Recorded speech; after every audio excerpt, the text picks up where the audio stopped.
This is a moment many Nigerians never thought they would witness. For years, these men ruled the forest like untouchable kings. They filmed themselves boldly. They flaunted weapons. They terrorized farmers. They laughed at authority. Just days ago, some of them were even mocking the President of the United States. But today, everything has changed. The laughter is gone. The confidence has disappeared. And in its place is fear, raw, unmistakable fear. From deep within the forest of Sokoto and Zamfara, reports are emerging that the once fearsome bandit leaders are now on the run. Scattered. Desperate. Whispering the same message over and over again, please leave us alone.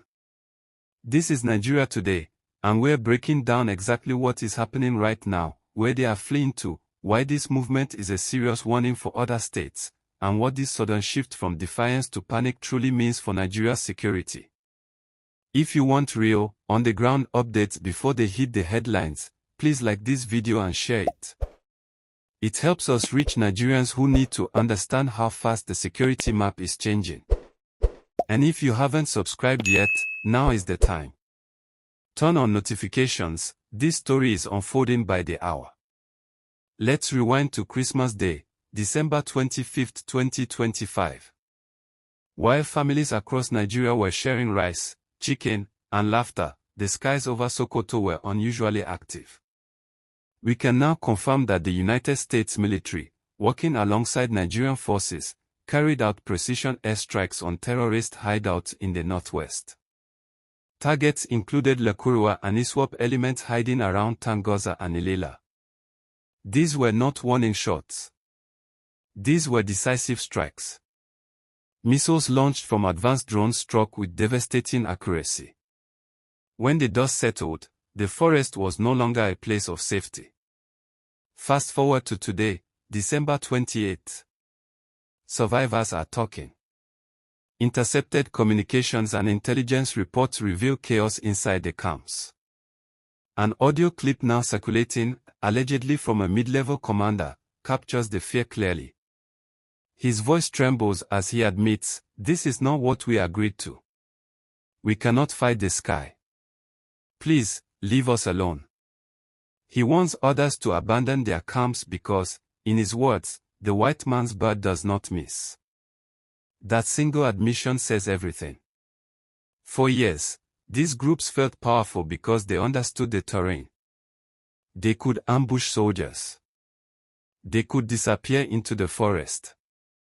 But you cannot ambush a drone flying thousands of feet above you. You cannot hide from technology that sees heat through trees. Their greatest advantage, cover, is gone. So they are running. And this is where the danger shifts. Villagers near the borders of Niger and Kwara States are reporting unfamiliar men moving in small groups on motorcycles. Tired. Armed. Desperate. Analysts warn that these fighters are relocating southward, trying to escape surveillance by blending into new forests around Keoma, Bogu, and Shiroro. This is both a victory and a warning. Yes, it shows the operation is working. But it also means the threat may spread. Desperate men need food. They need money. And history tells us what comes next: kidnappings, raids, and attacks on new communities if they are not stopped early. We are already seeing early signs. A recent clash in a border community in Niger State involved local vigilantes intercepting fleeing fighters. There was no resistance. No bravado. Just men trying to survive. The Trump factor cannot be ignored. For months, his words were dismissed as noise. But the Christmas Day strikes changed everything. These groups now realize they are no longer facing only Nigerian forces, they are on the radar of a global superpower.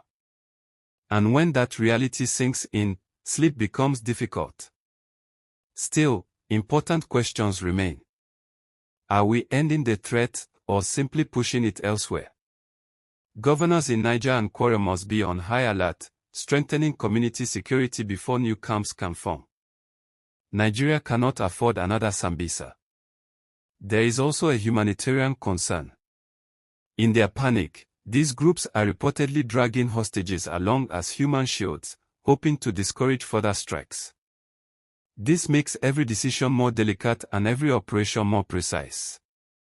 And yet, that quote echoes loudly, "Please leave us alone." For years, they never left farmers alone. They never listened to crying mothers. They never spared villages. Now the tables have turned. History has shown us one thing: bullies are loud when they feel safe, and quiet when accountability arrives. More developments are expected. Officials have hinted that this operation is far from over. Leadership targets remain in focus, and until they are dismantled, surveillance will continue. So we ask you, should there be mercy if they surrender? Or should this moment be used to finally end the cycle? Drop your thoughts in the comments. This is a developing story.